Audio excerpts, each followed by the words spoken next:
Partial fractions के previous video में हमने देखा था कि हम किसी फंक्शन को कैसे इंटीग्रेट करते हैं।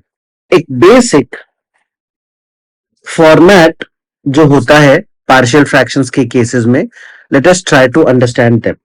तो सबसे पहले हम लोग बात कर लेते हैं, if we have a function which is of the kind 1 by let us say ax plus b into mx plus n। अगर इस फॉर्मेट में कभी भी हमारे पास फ्रैक्शन रहता है ना, तो हम उसको कैसे स्प्लिट करते हैं, a upon ax plus b plus b upon mx plus n। ये होता है तरीका स्प्लिट करने का। दूसरा तरीका, अगर सपोज हमारे पास फ्रैक्शन रहता है 1 बाय ax प्लस b का square into mx plus n। Now यहां पे क्या हो गया, यहां पे दो लीनियर फैक्टर्स है बट एक फैक्टर रिपीटेड है। इस तरह की क्वेश्चन हमने ऑलरेडी सॉल्व की है। तो इसको स्प्लिट करने का तरीका क्या होगा, this will be a by ax plus b plus b by ax plus b का square plus c by mx plus n। तो इस तरह से हम स्प्लिट करते हैं। मतलब जिसका रिपीटेड फैक्टर होता है उसमें हम एक एक करके पावर इंक्रीज करते हैं and in the numerator we have constants. Let us look at the third type. Third type है हमारे पास 1 by A X square plus B X plus C into M X plus N. यहां पे ध्यान दो students कि एक quadratic term है हमारे पास और एक लीनियर टर्म है। ना ये जो क्वाड्रेटिक टर्म है ना, this is a term which cannot be factorized,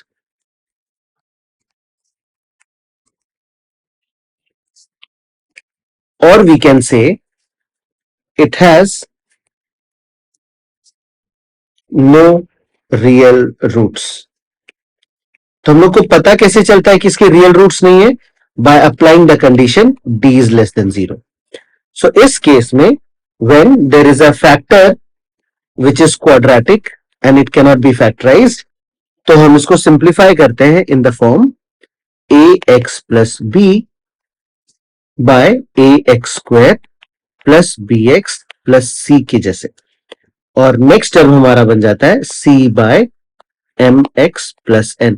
so don't confuse, ये c I have taken a small c and this is a capital C। तो हमने क्या किया, बेसिकली अगर नीचे क्वाड्रेटिक टर्म होगा तो ऊपर लीनियर टर्म होता है, मतलब 1 डिग्री कम। एंड सिमिलरली यहां पे एक लीनियर टर्म है तो ऊपर कांस्टेंट टर्म आ जाता है। So these are the 3 types that you have to remember in case of partial fractions. Let us move on to the next type. तो similarly अगर हम फोर्थ टाइप के बारे में डिस्कस करें, which is 1 upon ax plus ax square plus bx plus c का square into mx plus n, where ax square plus bx plus c has no real roots। इसके roots नहीं है। तो ऐसे केस में जैसे हमने लास्ट में किया था, इसको स्प्लिट करने का तरीका होगा ax plus b upon ax square plus bx plus c। एक टर्म हो गया हमारा।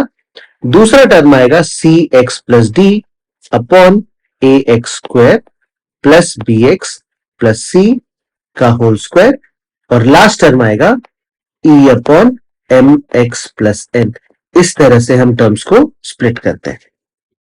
तो आई होप आपको समझ आया होगा कि in different cases how do we split our fraction. आगे इसके बाद प्रोसीड करके हमारे क्वेश्चंस को सॉल्व करेंगे। तो लेट अस से हमारे पास ये एक क्वेश्चन है जिसको हम सॉल्व करना चाहते हैं यूजिंग पार्शियल फ्रैक्शंस। तो हम लोग शुरू हो जाते हैं। हमने इस इंटीग्रल को देखा, इसमें दो फैक्टर्स हैं, if you see x minus 1 and x square plus 4। Now clearly students, ये जो सेकेंड वाला फैक्टर है ना, ये क्वाड्रेटिक एक्सप्रेशन है and it will have no real roots.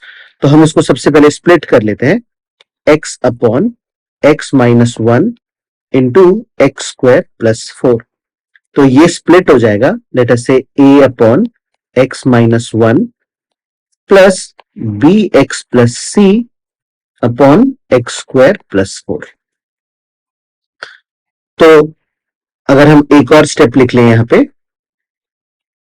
So we have x minus 1 into x square plus 4 और numerator में आएगा a into x square plus 4 plus px plus c into x minus 1।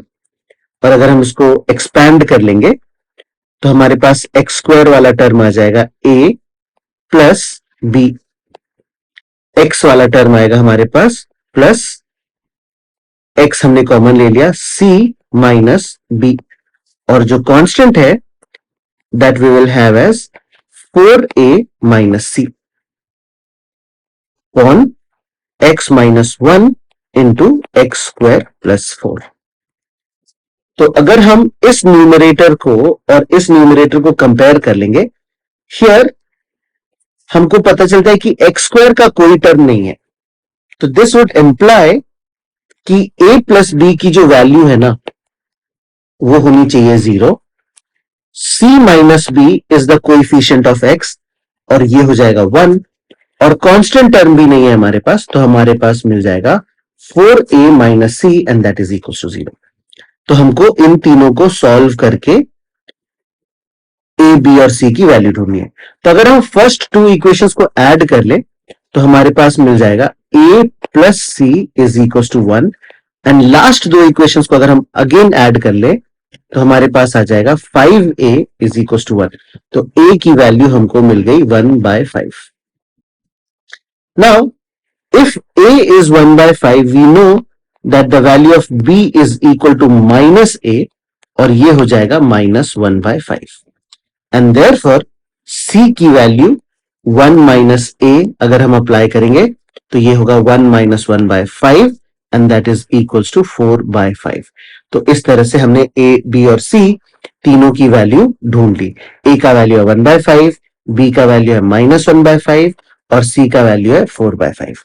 तो इनको हम अगर यहां पे पुट कर ले, so we get the starting expression जो था हमारा वो बन जाता है 1/5 upon x minus 1 plus 4/5 minus 1/5 x upon x square plus 4। तो ये हमने ढूंढ लिया। So now if we integrate this expression, तो integral of we can write 1/5 first term से हमने बाहर कर लिया और अंदर में मिल गया हमको x minus 1 dx plus again 1/5 हमने बाहर कर लिया, ये आ गया हमारे पास 4 minus x upon x square plus 4 dx। तो लेट अस से इसको हम I1 कह लेते हैं और इसको हम I2 कह लेते हैं। हम दोनों इंटीग्रल्स को ढूंढ लेंगे और हमारा आंसर मिल जाएगा। सो फर्स्ट टर्म को इंटीग्रेट करना actually is very easy and this is basically equal to, मैं यहां पे लिख रहा हूं 1/5 into log of x minus 1, और जो सेकेंड टर्म है now this is of the form linear upon quadratic. तो यहां पे हम कैसे सॉल्व करते हैं, we write the numerator as some constant lambda into derivative of denominator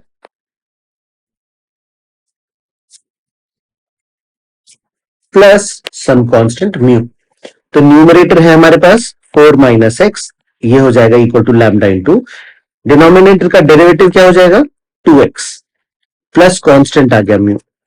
तो x का कोएफिशिएंट इज -1, तो 2 lambda is equal to -1, lambda की वैल्यू हमको मिल गई -1/2, और कांस्टेंट म्यू जो है हमारा वो हो जाता है 4।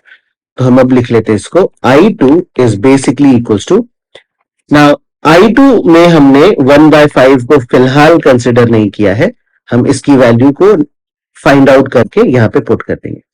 तो I2 can now be written as minus 1 by 2 minus 1 by 2 into 2x plus 4 divided by x square plus 4 upon x square plus 4.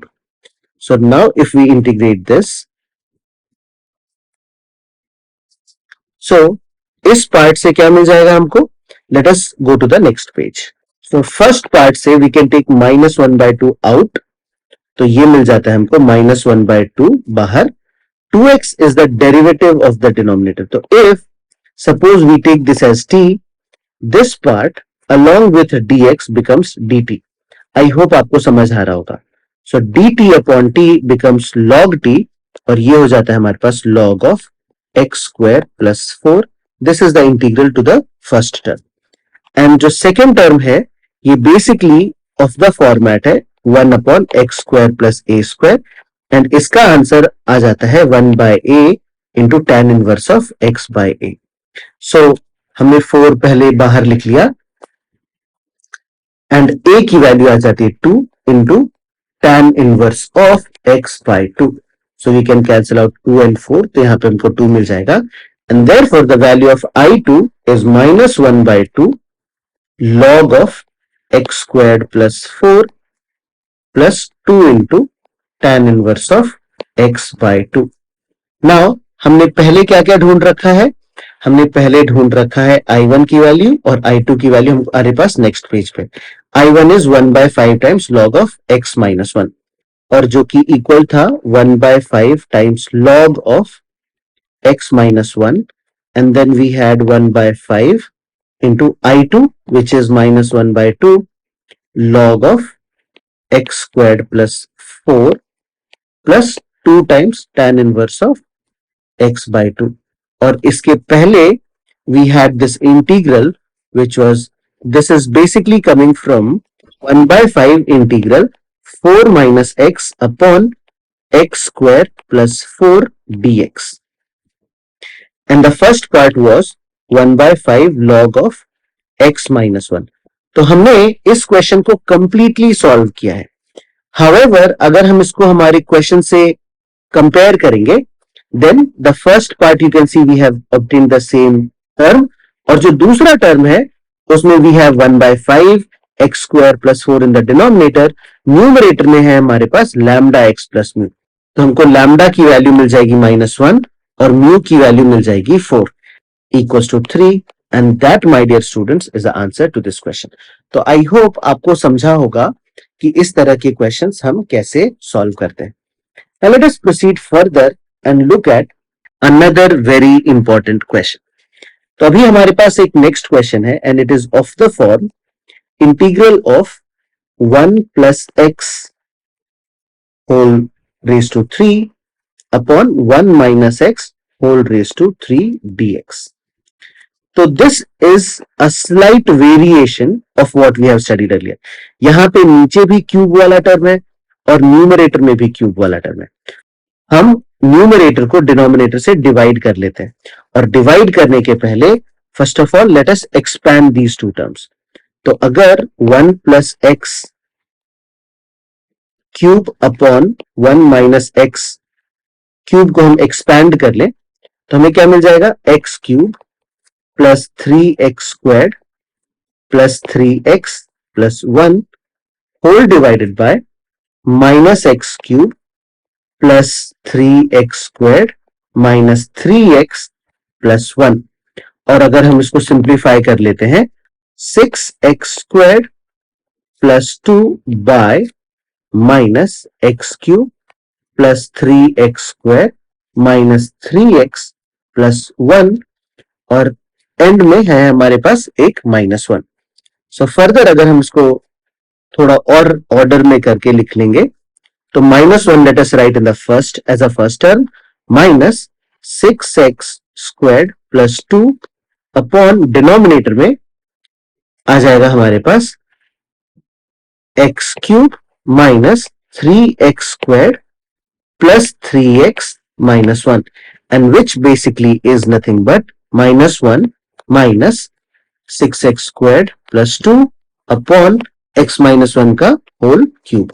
So this is basically the simplified version of this given expression. हम first term को देखेंगे तो ये तो बहुत ही आसान है, इसमें तो कुछ दिक्कत है ही नहीं. सेकेंड टर्म में हमको पार्शियल फ्रैक्शंस का कॉन्सेप्ट अप्लाई करना पड़ेगा. तो how do we split this second term? तो लेट अस से हम लोग लिख लेते हैं 6x squared plus 2 upon x minus 1 का पावर 3. फर्स्ट फ्रैक्शन में डिनोमिनेटर हमने लिख लिया x minus 1, numerator is a. Second term में हमारा डिनोमिनेटर बन जाएगा x माइनस 1 का square and the numerator will be b. और थर्ड टर्म में हमारा डिनोमिनेटर होगा x माइनस 1 का cube and the numerator is c. सो इस तरह से हमको स्प्लिट करना है. तो अगर सिंप्लीफाई करके हम न्यूमरेटर को कंपेयर कर ले तो what do we get? We get 6x squared plus 2 is equal to a into x minus 1 का होल स्क्वायर प्लस b के साथ आ जाएगा x माइनस 1 और c एक कांस्टेंट की ही जैसे रहेगा. And if we simplify this further तो सॉल्व करने पे we will get the value of a as 6, b की वैल्यू मिलेगी हमारे पास 12 एंड c की वैल्यू मिल जाएगी 8. तो यहां पे एक छोटा सा एक्सरसाइज है आपको. बिफोर प्रोसीडिंग फर्दर तुमको ये सॉल्व करना है एंड देन ये मैच करना है कि a, b और c की वैल्यू हमें कैसे मिल जाती है. So therefore if we write our question here, integral of 1 plus x cubed upon 1 minus x cube dx, ये बन जाता है minus 1 into integral of dx minus a into integral of dx by x minus 1 minus b into integral of dx by x minus 1 whole square and minus c integral dx by x minus 1 cube. तो हमने उसको integrate कर लिया, a, b और c की value हमारे पास मिल चुकी है. And now if we carry out the final integration, हमारा आंसर आ जाएगा माइनस x माइनस a का वैल्यू है 6 into log of modulus x minus 1 minus b की वैल्यू है 12 and the integral of 1 upon x minus 1 whole square is minus of 1 by x minus 1. तो ये बन जाता है plus upon x minus 1 and the last term हमें मिलेगा plus 4 by x minus 1 का whole square plus constant of integration. So this my dear students is the answer to this question. तो I hope आपको अच्छी तरह से समझ आया होगा किस तरह से हम फ्रैक्शन स्प्लिट करते हैं, कांस्टेंट्स फाइंड आउट करते हैं एंड फाइनल आंसर हमें मिल जाता है. So this was again a very important video जिसमें कि आपने सारे तरह के फ्रैक्शंस को स्प्लिट करना सीखा, कि ऊपर बेस्ड एग्जांपल्स भी हमने सॉल्व किए. So that is all that we have in this video, students.